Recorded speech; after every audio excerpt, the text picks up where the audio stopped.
Әріптестер, қайырлы күн. Құрметті телекөрермендер, біздер тікелей эфирдеміз. Аймақтық коммуникациялар қызмет алаңына қош келдіңіздер. Бүгінгі брифингтің тақырыбы өңірлік электр желілік компанияларды ірілендіру болып табылады. Бізде қонақта Қарағанды облысының энергетика және тұрғын үй коммуналдық шаруашылық басқармасы бастығының орынбасары Үсенов Улантай мырза қатысып отыр. Уважаемые коллеги, тема нашего очередного брифинга посвящена укрупнению региональных электросетевых компаний. У нас в гостях заместитель руководителя управления энергетики и жилищно-коммунального хозяйства Улантай Үсенов. Улантай Төлеутайұлы, елбасы үкіметке осы электр желілік нысаналарды біріктіру жөнінде тапсырма берген болатын. Осы тұрғыда үлкен реформалар күтіп отырған секілді. Осы төңіректе ой өрбітіп өтсеңіз. Сәлеметсіздер ме, құрметті көрермендер және бұқаралық ақпарат құралдарының. Енді елбасы өзінің тапсырмасында 2015 жылы мамыр айының 5-інде үкіметтің кеңейтілген жиналысында үкіметке тапсырма берді. Өңірлік электр желілік компанияларды ірілендіру бойынша. Бұл негізі 100 нақты қадамда да өз ұсынысын тапты. 51-ші қадам болып бекітілді. Сол бойынша жұмыстар тәртібі бекітіліп, үкіметке тапсырма берілді. Енді айта өтетін бұл негізгі ірілендіру жұмыстары алдағы 2-3 жылдың көлемінде жалғастырылады. Өңірлік электр желілерінің компаниясын бұл бойынша кезең-кезеңмен жұмыстар тәртібі белгіленген.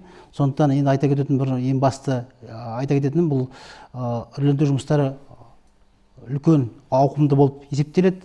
Сондықтан ең басты негізгі тәртіптерін айтып өтсем осы сіздердің алдарыңызда. Планы мероприятий по реализации указанных шагов одобрены Национальной комиссией по модернизации экономического роста 25 мая 2015 года. Немаловажный вопрос наличия разных тарифов на электроэнергию для потребителей внутри одной области, причиной для которых является большое количество энергопередающих организаций.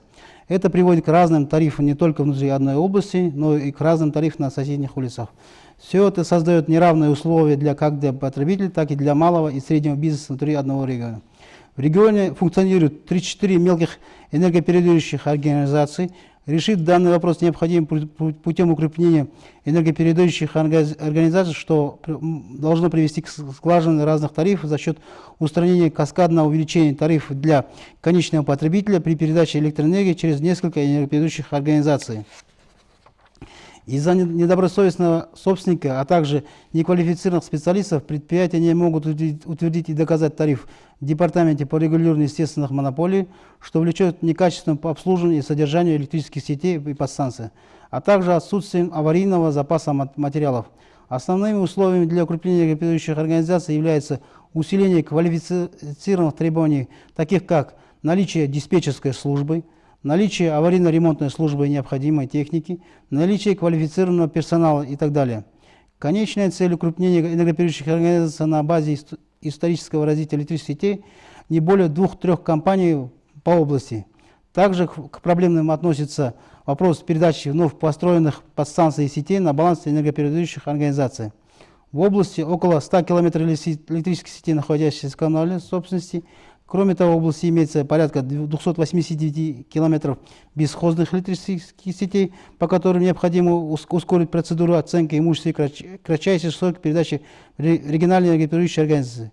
Действующее законодательство об электроэнергетике и о местном государственном управлении и самоуправлении Республики Казахстан не позволяет произвести передачу имущественного комплекса с государственного баланса на баланс негосударственной энергопередающей организации, так как затраты на содержание и эксплуатацию не предусмотрены в действующем тарифе.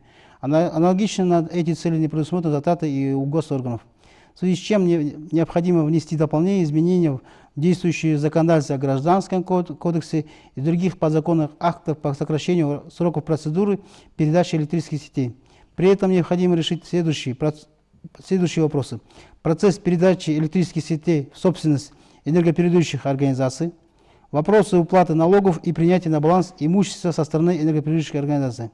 Для сохранения бесперебойного электроснабжения потребителей необходимо ввести административную и уголовную ответственность за отношение к электропередающих организациям за демонтаж сетей, ненадлежащее обслуживание, отказ в передаче электрической энергии. Укрепление РЭК в основном отразится на конечных тарифах энергоснабжающих организаций. Линии электропередач региональных электросетевых компаний в Казахстане построены в 60-е и 70-е годы прошлого столетия. И общая их протяженность по республике составляет 370 тысяч, из них 27 884 километра – это по Карагандинской области. В большинстве случаев под кабельными или воздушными линиями права на земельные участки на предприятиях, владеющими сетями, не оформлялись, поскольку ранее действующее законодательство допускало регистрацию права собственности на такие объекты без оформления земли. На сегодняшний день значительная часть электросетевых компаний осуществляет передачу и распределение электрической энергии, не оформили правоустанавливающие документы на земельные участки под линией электропередач различного класса напряжения. Воздушные и кабельные линии электропередач являются объектами недвижимости.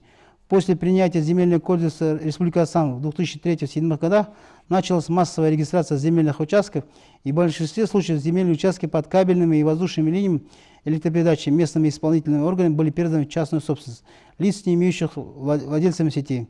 В связи с тем, что в Земельном кодексе РК нет четкого толкования порядка предоставления земельных участков под кабельные и воздушные линии электропередачи, возникают разногласия в подходах и отводах земли между районными акиматами, территориальным управлением по земельным ресурсам и электросетевыми компаниями. Остается открытым вопрос законодательного определения земельного участка, выделенного в замкнутых границах части земли, занятой под высоковольтными линиями, проходящие по ряду населенных пунктов одного района или по ряду районов и даже областей.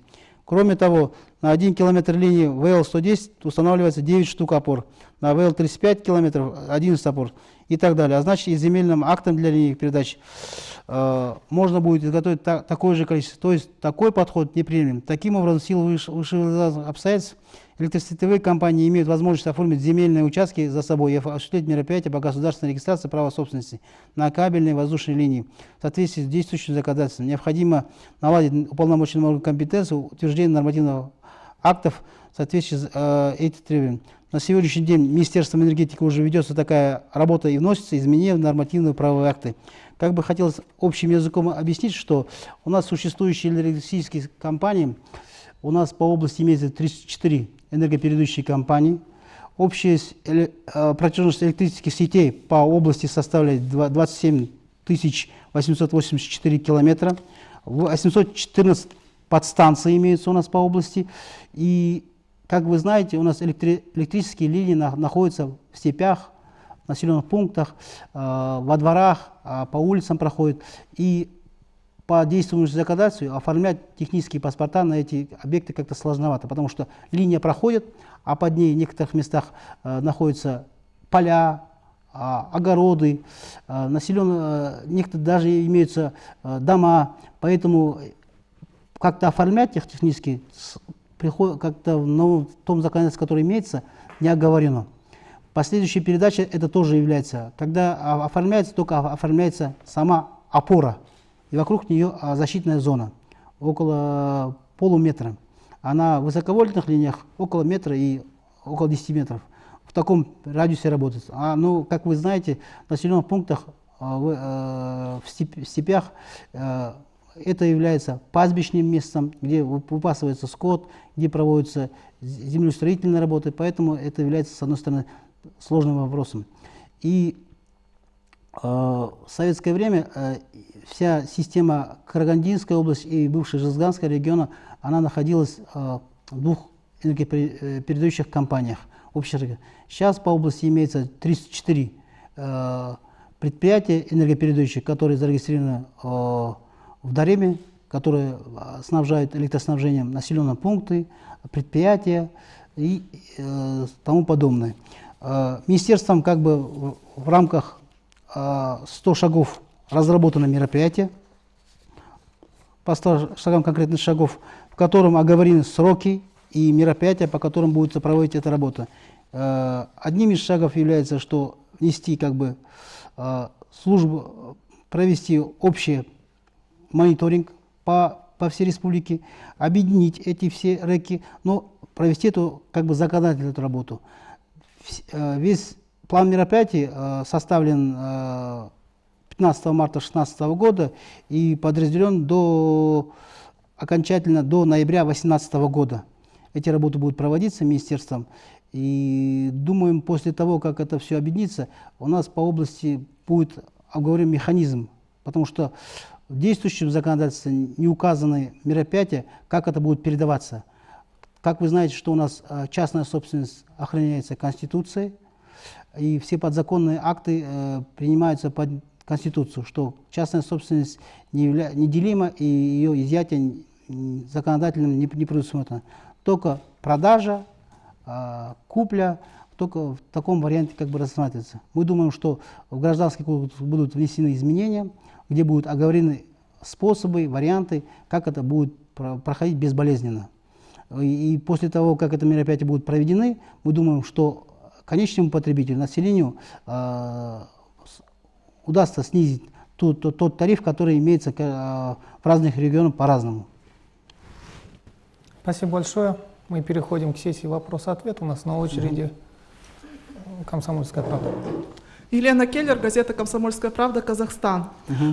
Мы говорим об укрупнении энергетического комплекса, но здесь важно, чтобы вот те 34 предприятия, которые у нас есть, захотели, да, отдать вот часть своей собственности, с кем-то объединиться.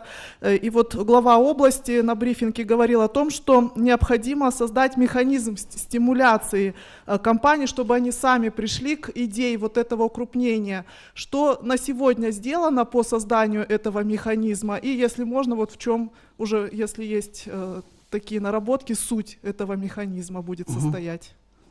Я бы хотел сказать, что основным модератором и как бы основным организатором и законодательной области является Министерство энергетики Республики Казахстан.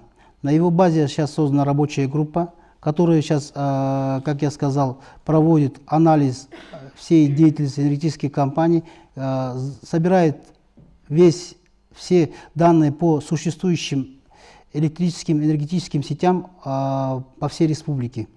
На данный момент проводятся пока организационные моменты, проводятся консультации со всеми энергетическими местными исполнительными органами по внесению изменений в законодательную базу. Как вы сказали, что это будет одним из механизмов стимулирования. Это будет в какой форме, мы в данный момент пока не знаем. Может быть, как бы акционирование, общее как бы вложение паев в одну компанию, создание укрупнения. Вот, может быть, в таком роде может быть идти. Как бы, может быть, создадут акционерное общество или наподобие того. Мы это как бы ожидаем, будем обсуждать в процессе подготовки законодательства, изменения законодательства, которые будут проводиться до 2018 года. Но эта работа проводится, пока организационные моменты как бы осуществляются. Рабочая комиссия уже работает в этом плане. Будут ли еще вопросы? Сұрақтарыңыз бар ма? Арайлым, Сатыбалды қызы 5-ші арнадан. Сіз жаңа орысша айтып кеттіңіз ғой, жаңа ессіз қалған электр желілері. Осыған байланысты маған қазақша айтып кетіңізші, бұл электр желілерін мемлекет меншігіне өткізу ме, әлде белгілі бір компанияларға өткізу жөнінде ме, қандай жұмыстар атқарылып отыр? Қаншасы ессіз қалып отыр? Және қаншасы өтеді? Енді мен сізге айтып өтейін, бізде қазір 289 шақырым ессіз қалған желілер бар. Бұл толық жүйе емес, әрбір қалай айтсам, бұл ішінде Қарағанды қаласында және Қарқаралы аудандарында бір шағын бөлімдер ғана қалды, бөлік қалған. Ессіз болып қалған себебі не? Бұрынғы иесі или өзіне бұл желілерді өз жекеменшігіне өткізбеді, бұл желілерді күтіп ұстамады, уақытында құжаттарын әзірлеген жоқ, или ол мекеме өз жұмысын тоқтатты, сондықтан бұл желілер ессіз қалып отыр. Сондықтан жергілікті мемлекеттік әкімдіктер бұл желілерді заңға сәйкес бір жыл есепке қойып, әділет органдарында ессіздігін танып тұрады. Орысша айтқанда дереликция дейді. Соған қояды да, сондықтан бір жыл өткенде ессіз табылмаса, бұл соттың шешімімен бұны коммуналдық меншік дейді, или әкімшіліктің меншігіне өткізеді. Сондықтан өткізгеннен кейін әрі қарай жұмыстар жалғасып, бұл желілерді өздерінің иелігіне, үкіметтің әкімшіліктің иелігіне өткізеді де, бұл желілерді ұстаумен айналысады.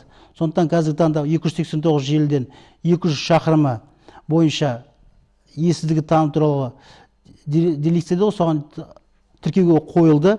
қазіргі таңда осылар бойынша ойлаймыз биылғы жылдың аяғына шейін сот отырысы өтіп, сосын бұны коммуналдық меншікке өткізу туралы шешім қабылдайды деп есептейміз. Қалған 89 бойынша қазіргі таңда жұмысты жалғастырып жатыр. Бұлардың нақты иесін анықтау туралы иесілері табылмаса, бұларды жаңағындай иесіздігі туралы бір жылға әділет органдарына тіркеуге қояды да, бір жылдан кейін сот жүргізіледі. Сосын әкімшілік өз иелігіне өткізеді. Ондай желілер бойынша мысалы облыста мен айта өтейін, әкімшіліктің иелігіне өтіп, оны жұмысқа жүріп отқан желілер көп. Ол әр елді мекенде ондай желілер бар. Сондықтан ол жағынан біз қам жемейміз, біз оны бақылауда ұстап отырамыз. Жалпы осы брифингті дайындау барысында бізге бірқатар сұрақтар келіп түскен болатын. Ұлантай мырза, айтып өтіңізші, мысалға осы реформаның барлығы тарифтік коэффициентті қанша жеңілдік әкеледі? Нақтырақ айта аласыз ба? Енді оны нақтырақ айта алмаймын, өйткені біріншіден онымен айналысатын арнайы мекеме бар.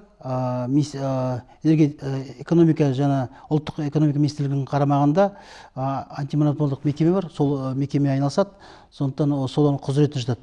Біз ойлаймыз, осы ірілендірудің арқасында ең құрмағанда бір 30-40%-ға төмендей ме деп есептейміз. Себебі ойлаңыздар, біздің Қарағанды облысында 34 мекеме бар, әрқайсысы өзінің желілерінен өткенде өзінің құнын қосады. Сондықтан бұл желілерін қосқаннан соңғы тұтынушыға әжептәуір электр бағасы қымбаттайды. Ал егер бұлардың бәрін біріктіріп, жаңағы кететін шығындардың бәрін азайтатын болсақ, онда біздің тұтынушыларымызға, соңғы тұтынушыларға электр желісі сапалы және құны экономикалық негізделген бағамен барады деп есептейміз. Тақырыптан сәл ауытқысақ, мынау КСК-ның жұмысы, су желілері де сіздердің құзыреттеріңізге қарайтын секілді. Жалпы мынау жергілікті халық пен КСК-лардың жұмысындағы арасындағы дау көп жағдайда осы дауға тілге тиек етіп жатады.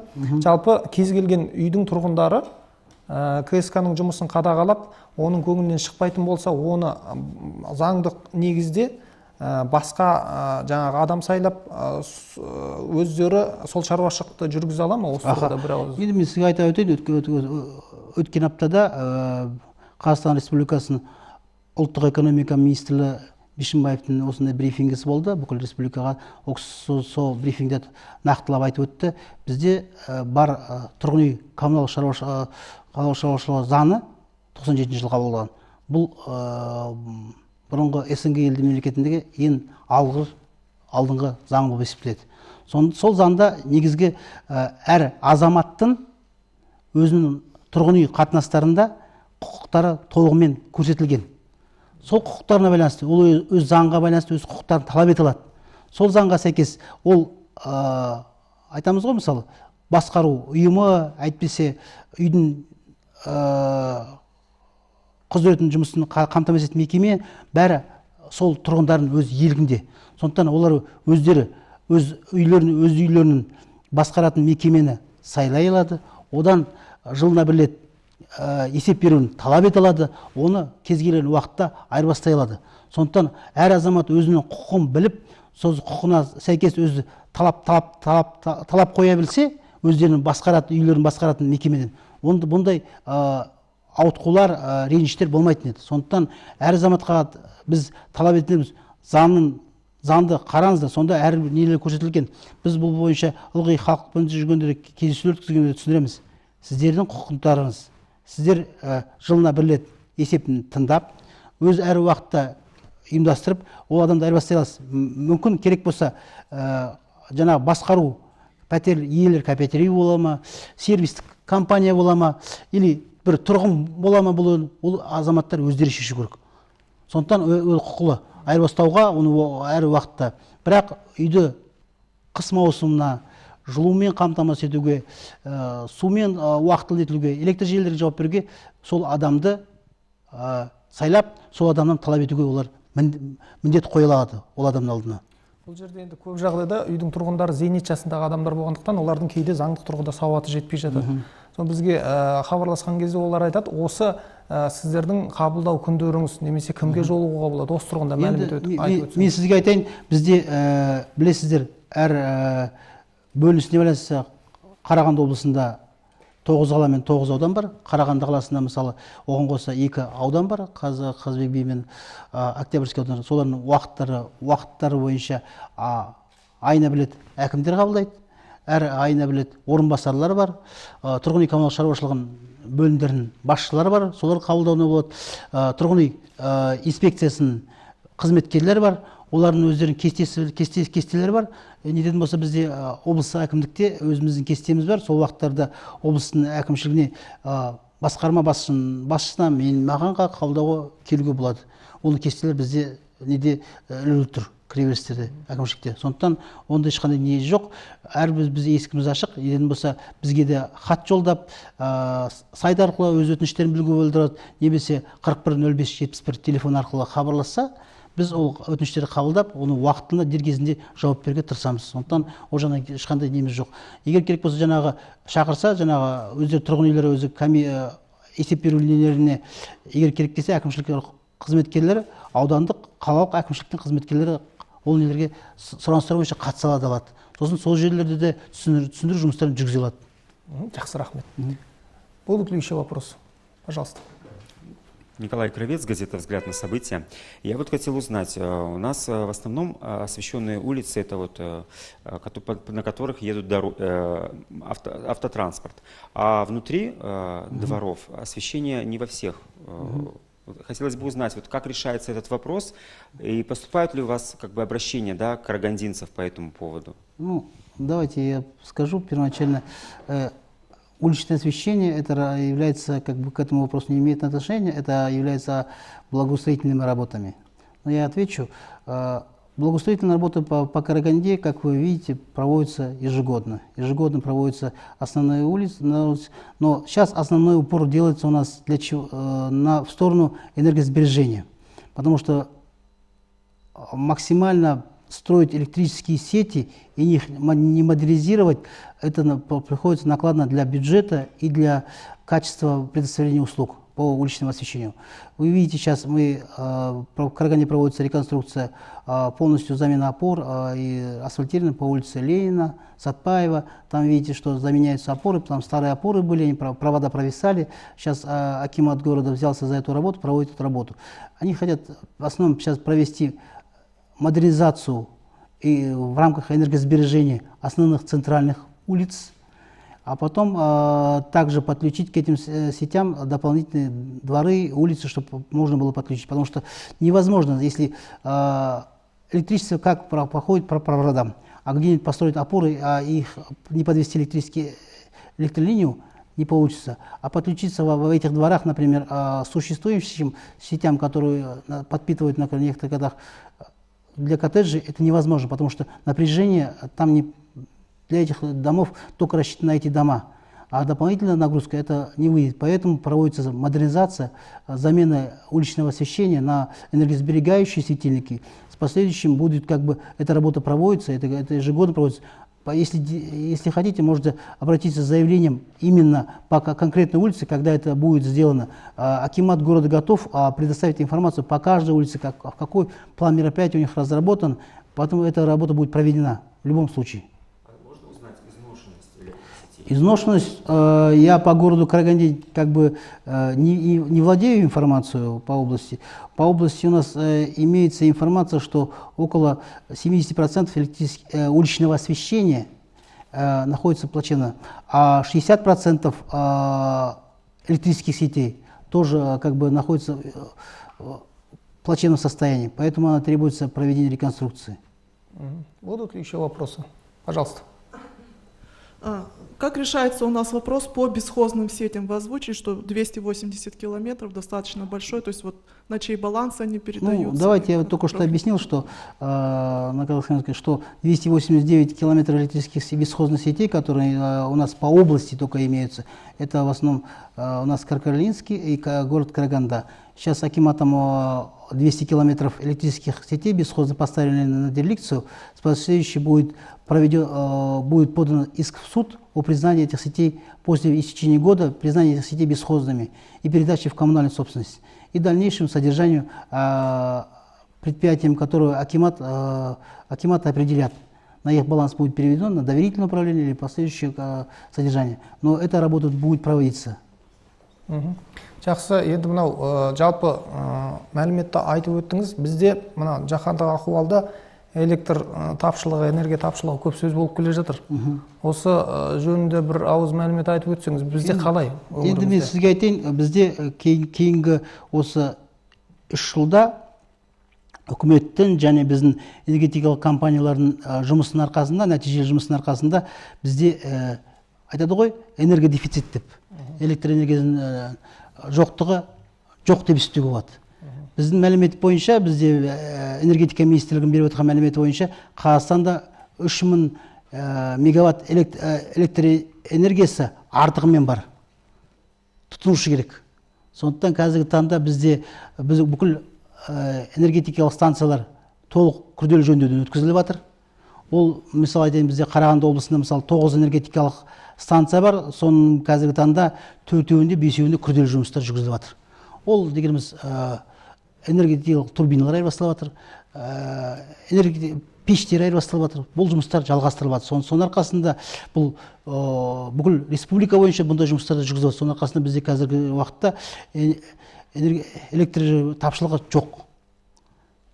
Жақсы.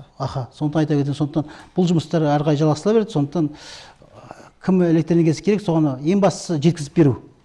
Ал жеткізіп беру, мысалы, ол жай қолға ұстай салып электр жеткізіп беру болмайды, оған электр желілер керек. Сондықтан ол жұмыстарда қолға алынып жүргізіледі. Соңғы сұрақ, жалпы енді осы барлық мәселелердің барлығы, осы электр желілерінің қатысты мәселелердің барлығы заңдық тұрғыда шешіледі. Енді осы заңдық тұрғыда қазір енді реформалар жасалып жатыр. Қандай қиыншылықтарға тап болып жатсыздар? Енді ең басты қиыншылық дегеніміз бұл қалай айтсам екен, халыққа уақытылы сапалы қызмет көрсету, халықтың ашу-ызасын туғызбау біздің басты мақсатымыз. Жоспарлаған ісімізді уақытылы және сапалы жүргізу. Ең қазіргі уақыт, бұл басты ең қиыншылық кезде бүкіл нәрсені уақытылы тез істегіміз келеді, бірақ оған уақыт жетпейді бір жағынан, сосын қаражаттың тапшылығы. Сондықтан бір жағынан ойлаймыз, халықты түсініспеушілікпен қараса дейміз, кейбір жерлерде мысалы біз жөндеу жұмыстарын уақытылы өткізбегеніміз болады. Сондықтан халқымыз түсінсе, соны бағаласа дейміз. Біз ойымыз бүкіл нәрсені тезірек істегіміз келеді, бірақ оған біздің мүмкіншіліктеріміз жетпейді. Жаңағы айтқан өткендей уақыт бойынша и қаражатқа байланысты. Сондықтан қолымыздан келгенше бүкіл нәрсені сапалы да халыққа тұтынатын тұтынушыларымызға электр желілерін уақытылы жеткізіп беруге және сөнбеуіне өз күшімізді саламыз. Жақсы, рахмет, уважаемые телезрители, уважаемые коллеги. На этом наше эфирное время подошло к концу.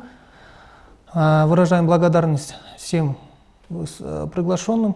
Құрметті әріптестер, осымен бүгінгі брифингке бөлінген эфирлік уақыт соңына жетті. Келесі бейсенбіге дейін жүздескенше сау, саламат болыңыздар.